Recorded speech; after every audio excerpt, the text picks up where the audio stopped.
Well, it is that time to go live. The countdown clock makes it interesting for sure. You just kind of wait for it to go on down and then you're live. And yeah, I don't know if that's, maybe that's how they do it in the real world in the big shows. I guess they come in and say, hey, Jerry, you're on next. And I guess you listen for the music. And you know what? I need music. Maybe that's it. Maybe I need some music. So let's start with some music before we jump right into our topic today. Let's go.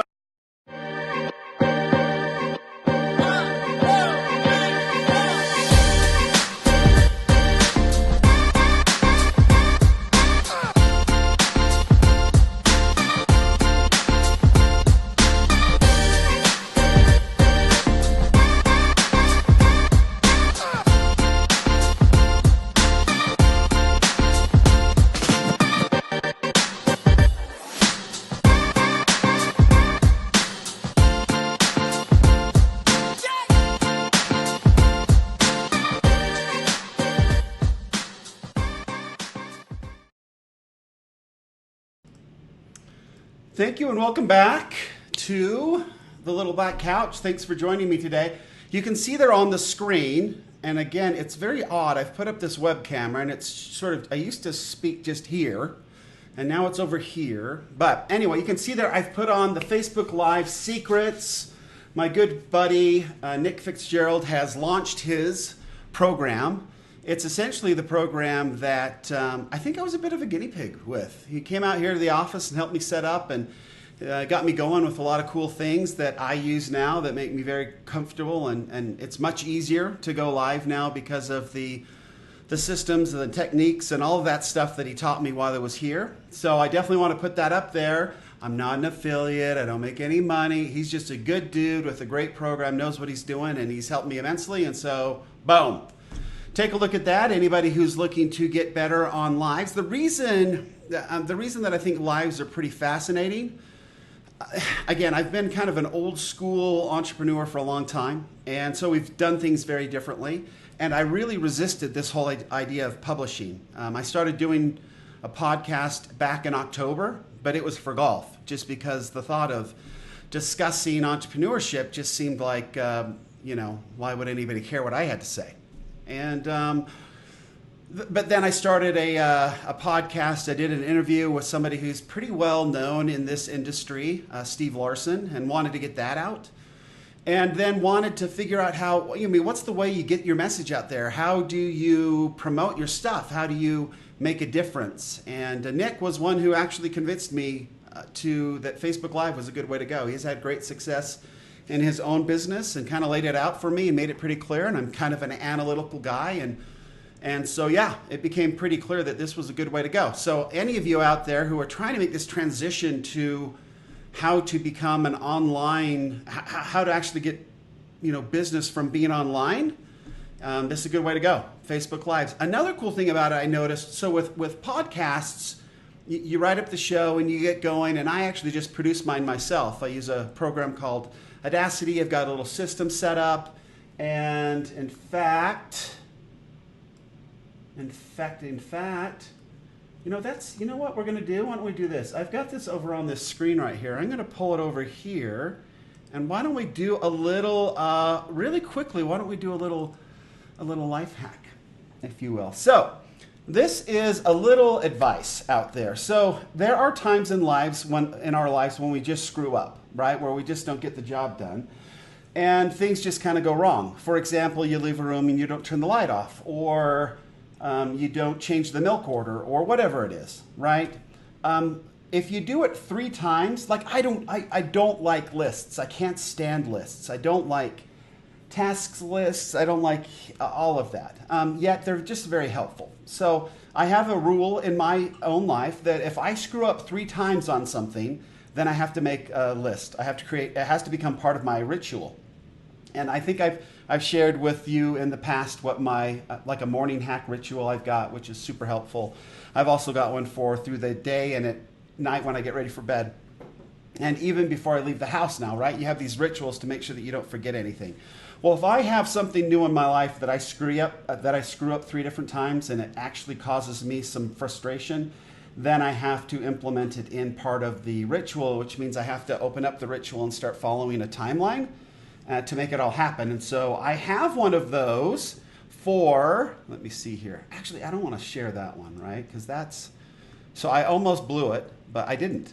So here's this is my little podcast checklist that I have. I have one there for Facebook Live, but that's actually Mr. Nick Fitzgerald's Facebook Live. So I'm not going to share that with you, but it's available in his program.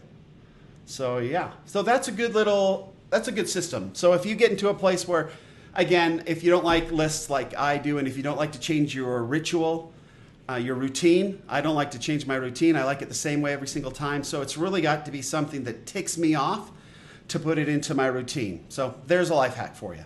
But what I wanted to talk about today and make sure that we did was first, okay, let's bring Buddy in. He's a little upset about things. There he is. There he is. So yeah, happy 4th to everybody. We've got big celebrations tomorrow. Hope that everybody has a good time and celebrates, and happy 4th. And those of you that are not, I love the 4th, but I only celebrated about half the day because my mother's Canadian. So yeah. So I'm going to work probably half day tomorrow. Just as a Canadian. I'm going to work half the day as a Canadian, and then I'll celebrate the 4th half the day as an American. And I think that that's fair. So, all right, folks. So what I wanted to jump in today, and if you kind of saw the title of what we're doing, I'm excited because today I wrapped up the 8-part series on raising an entrepreneur. It was a lot of work. It was a lot more work than I thought it was going to be, and doing a podcast for essentially 8 days in a row, trying to get out of my head all the stuff that I'd been thinking about since I first thought about every dad and every mom a CEO, was super lethargic. I mean, not super cathartic. That's the better word for it. Not lethargic. It definitely was not that. It was super tough, mentally draining, and but good. A very good exercise to kind of put that all together and try to come up with some kind of a process. And I think it turned out really well. We went first on the first show and talked about how to supercharge your child and sort of the process that entrepreneurs are nurtured. It's not just innate in anybody. There's some talents that come along with it, but you can really create an entrepreneur. And preparing their minds and how to be the best possible coaches for them and what kind of coaches are needed was in part 2 or day 2. And then we got into sort of the science and art of encouragement and helping sort of how we can encourage them as coaches, but also how we can teach them to encourage themselves so they're enjoying the process of learning and everything else in their life. Then when we got on day 4, part 4, we got into overcoming failure and seeing failure as part of a really positive future. It's a positive step in their life. And in part 5, we got into this idea of self-image, of learning to trust themselves, because there's such a big part of the millennial group only trusts about 19% of the population. And that means that they don't trust themselves either. And so if they don't trust themselves, how can they be problem solvers? And if they don't trust anybody else, how can they have any sort of compassion or want to have that connection to solve problems for humanity? So we talked about how to sort of overcome those a little bit. And in part 6, we talked about how to use questions, powerful questions, and structure our questions so we not only stop them in their tracks, but we give them things to think about that lead them to behaviors that will benefit them in their lives. So that was another little step we did. And you know what? I need to check something here really quickly to make sure that this isn't messed up. I'm a little upset right now. Let's see here. The webcam's working fine. Our sources and camera and mic. No, it's right. We're working. Okay, good. Whew, that scared me a little bit. We are on the Yeti mic. I actually did have a problem with the podcast earlier today, which is now added to the podcast checklist. So anyway, so that was part, so part 6 was about developing a habit to ask them really good questions that get them to think about behaviors that will be important to them and move them towards those behaviors without them really noticing what we're trying to do, which is super important with teenagers especially. And then getting them to see the importance of taking responsibility, not making excuses, and then show them the consequences of those things. Not in a harsh or any way, but just sort of be matter of factly. It's like, this is how life is and this is how things work. In part 7, which was yesterday, we talked about this perfecting of this perfection sort of your perception, and perfecting it to make sure that the negative things don't get you down, but you see them as positive. And there's a really easy way to do that. And it's just changing your perspective. And then talked a lot about how to make sure that we frame everybody in the right context so it's a benefit for us, that we don't allow anybody any sort of power over us, but we change the context so we always have a very healthy position to live from.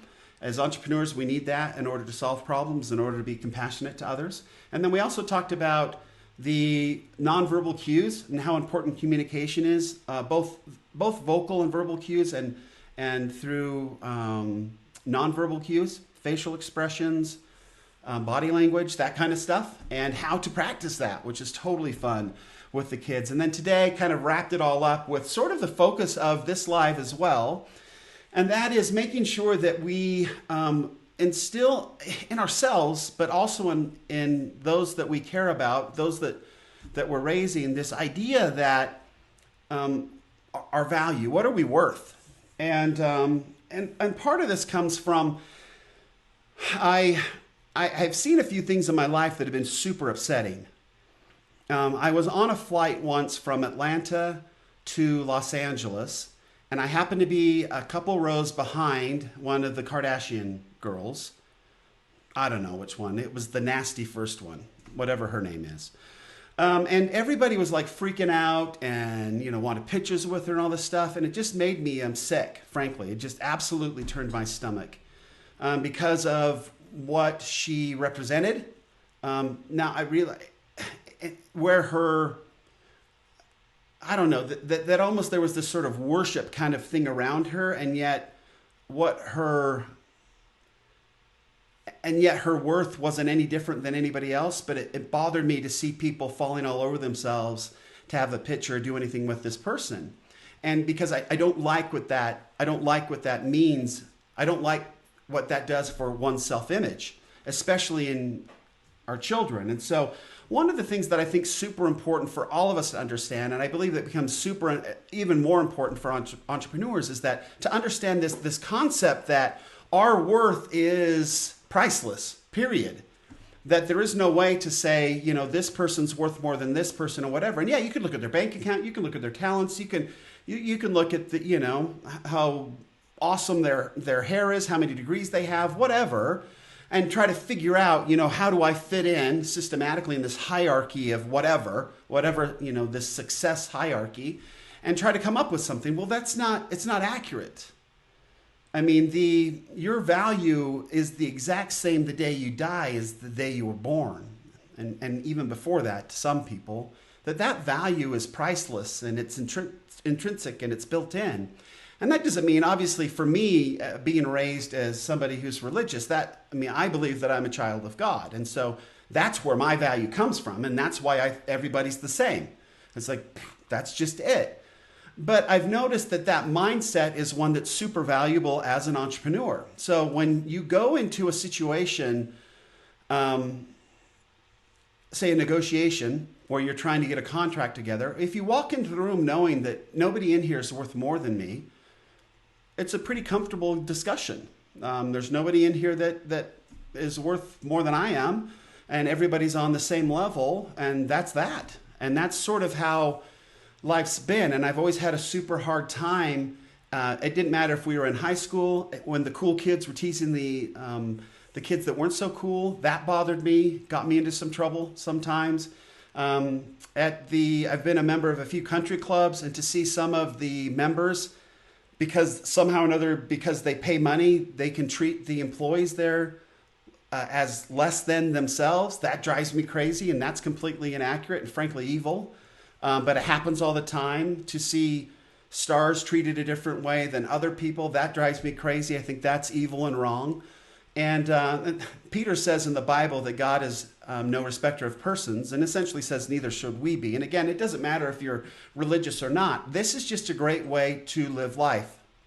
One, so you're never intimidated, and two, so you're always compassionate to those that might be less fortunate, that you are always on the same page and see everybody as the same. Now, the benefit when it comes to being an entrepreneur, if you do it that way, is that when you come up with these solutions, you're connected to the entire population, and you realize that everybody's valuable. Then you aren't just creating solutions that benefit the rich because they've got money to pay you. You're benefiting everybody, and you're looking for solutions for everybody. And these types of solutions are the ones that are more broad-based and bless more people and help humanity in a much better way than those solutions that are just for, those that can afford it. And I think those are the most important solutions anyway. And then when you have this idea that I am worth what I'm worth and it's priceless from the very beginning, then when you get in the process of trying to find something and be what the world will try to tell you is successful, you don't buy into that garbage because it is a great big fat lie. And if I looked at, I was reading an article yesterday about Kevin Durant, who was obviously a star basketball player, got injured in this year's playoffs as the Toronto Raptors beat the Golden State Warriors, right, in the finals. And he's been part of the Golden State Warriors, and they were, had they stayed together, were going to be a dynasty for sure. And yet he's left, and now a couple other players have left, and they're talking about Golden State's now changed and different, and he's going to now be in Brooklyn. And part of this article was like, why did he leave? He had a great situation there. They were going to pay him a ton of money. He was making a ton of money. And some of the things he said were a little weird. He said that he felt underappreciated by the fans, which, who cares? But that's somehow or another important to him. So he felt like he was, there wasn't a connection there. And we talk about connection. I think that is more on Kevin Durant. He's got a problem, an internal problem. That really should not have, if he had been raised properly, that should not be a problem to him. And then if you look at, there was another article that was written that he, right after they won their first championship in Golden State, he went and practiced with a guy named by the name of Steve Nash, who's a consultant for the Phoenix Suns. And he was working with him on his game that summer, and Kevin Durant was just super despondent and depressed because he had now won his first championship, and yet he felt crappy. He was surprised that he'd achieved this huge amount of success, and yet he didn't feel any better. Well, that's the sign of somebody who didn't learn early on that their value was not tied to some kind of an accomplishment. And they lived with this sort of, if then this, right? If I get this, then I'll feel this way. If I make it to this, then I'll have this. If I get this degree or own that car or wear these types of clothes, then I'll feel this, accepted, valuable, all of that. And that's total garbage. I mean, our value is what it is, and you can't change it. You can't be any less than you were than the day you were born, but you can't be any more than the day you were born, and you can't be any more or less than anybody else on this rock. And that is the healthiest way to live. That is the easiest way to find happiness. That is the easiest way to be healthy in looking for ways to solve problems. That is the easiest way to get really good contracts. And if you don't believe that and you go into a negotiation thinking everybody in this room is more awesome than I am, good luck with that negotiation. You're going to get absolutely hammered and not get a very good deal done, for sure. But if you go in a feeling like everybody's equal, you come from a place of a very comfortable place where you can negotiate something that's fair, right? Because you get it. You're not trying to cheat anybody. You value them as much as you value themselves as yourself, but they're not going to look down on you at all either. And so that's just part of, it goes back to this whole idea of encouragement and rewarding effort as opposed to rewarding something at the end of it all. Ultimately, if we can learn to notice our effort and celebrate our effort and keep our focus there, we will be encouraging and loving the process. So when we actually do hit whatever the goal is and we do become what the world thinks is successful, it's not going to be some great big huge celebration. It's just going to be, this situation complete. I've been happy this whole time. I am happy that it's done and that I've accomplished something. But all the joy and the happiness was all the way along, and this now just becomes a time when you can be satisfied that you finished it, not celebrating and going crazy that somehow or another you believe that you are now different because you've accomplished something. No, your value hasn't changed one single bit. You may have made the world a better place, and there might be a lot of people who are appreciative of that, but it doesn't matter how many people tell you you're awesome, and it doesn't matter how much money you roll in, and it doesn't matter how much money you lose, or it doesn't matter any of it. Your value does not change from day to day, from minute to minute, from the very first, from life to death, and if you're religious, beyond death. And that was just kind of a part of eighth and kind of how I wrapped it all up today is this idea of making sure that we see ourselves the same. Then we treat clerks the same as we treat physicians. And that's the way life needs to be lived. And anybody who demands anything different is living a lie. And I don't know, the best thing, really a fun place, you want to have fun with this. Next time you get on an airplane, I used to sit back and coach. And so next time you get on an airplane and you're walking down through, you'll have these people in first class. And it'll be very easy to determine what kind of people they are. It's fascinating and super fun. So as you're walking down the aisle, make eye contact with these people. And again, with the idea in your mind that I'm priceless and they're priceless. Just have that in your head, just for fun. Okay, everybody's worth the same. And walk down the aisle and start meeting the eyes of people. Some people never look up, and that's fine. Those people, I think, typically are whatever. You can't really tell. But if they look at you, some will have this air of, don't you wish you were me?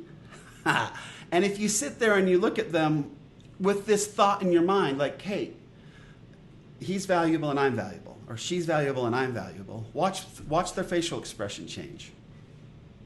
It's fascinating. Really cool stuff. And the people that look at you are just smiling, they're already there. They know that sitting in first class or having money and all that doesn't matter.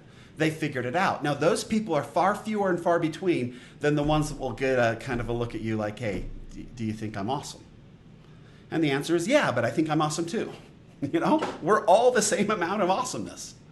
And that's a really cool way to live life. One final story that just popped into my head. So my father was talking the other day, and my dad is very close to retirement. He's working on his very last development. He's kind of winding it all up. He has done so many things over the course of his life. He's been very successful. He's built a number of different communities. He's been a builder forever. And he is wrapping up his last one, which is kind of a sad thing. He's done it his whole life. He's 75 years old. He still goes to work every day. And he's working with my son's one of his little worker bees right now. And my oldest son was before he left on his church mission.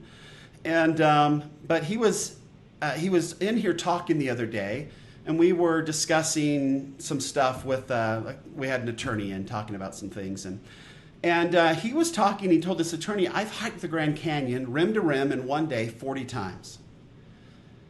And people are like, what in the world would you do that for? I mean, it just hurts. Why would you do that? If you've done it once and you've checked it off your box, what's the point?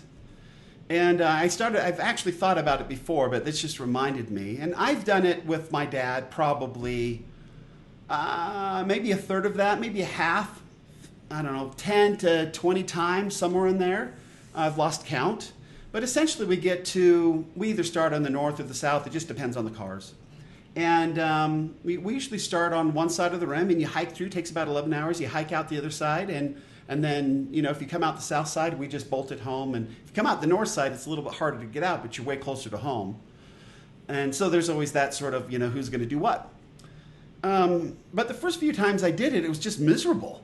I mean, it was 18 hours of just walking in blisters and sore and sometimes hot and sometimes no water and sometimes hungry. And it was just like misery, and it was just staring at the trail. And then my dad sitting there lying to us, right? The first few times, oh no, we're out just around this corner, just to try to keep us going, because we were all sick of it. And that was for the first couple of times. And we're driving back, and we're all exhausted, but Dad's got a smile on his face, and we're all miserable and sore. And I'm sitting there looking at him like, what is wrong with him? Does he must just love pain. He must just love pain. And it came to me a little while later, and I've told you the different stories of changing your perspective. And then I realized, you know what? I think he's just enjoying the journey. That he's just enjoying the effort. So the next time we went through, I paid attention to him. He loves talking with other people. He's always looking around and just completely, just overwhelmed with the beauty of the place. And so I started looking around. I was overwhelmed with the beauty of the place. And the cool flowers and all the vegetation. And you go through so many different environmental and climate, what do they call those? Climate areas or whatever? I'm trying to think. In Hawaii, he's got like 18 of them or something. But you go through desert and you go through rivers and you go through, vegetation. And it's just amazing. All the different changes and the views and how they built the trail and the engineering and all of it's completely fascinating.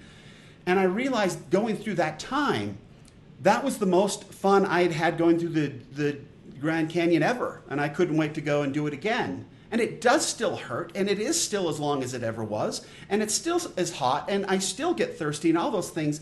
But now I'm enjoying the effort, and I am enjoying every little bit of it.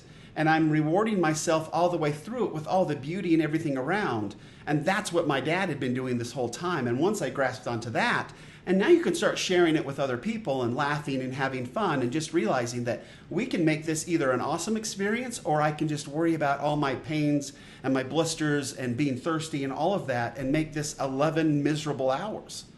But it's up to us. And that's the key. So that is the message for today. Super happy to be done with the 8-part series. It was a lot of work. And I wanted to get it done before July 4th set in because, it's a half a day holiday for us half Canadians. And so that'll be fun to enjoy that a little bit. Thank you for joining me again. Please, you're worth exactly what everybody else is worth. No more, no less, but it's priceless and it's amazing. And you're awesome and all of those things. In fact, how awesome are you? We just want you to know. As a mate. You're amazing! You're the bomb.com, bro. Thank you so for much. that clarity. Cheers, man. Christ. You are the bomb.com. We all are. We are equally the bomb.com.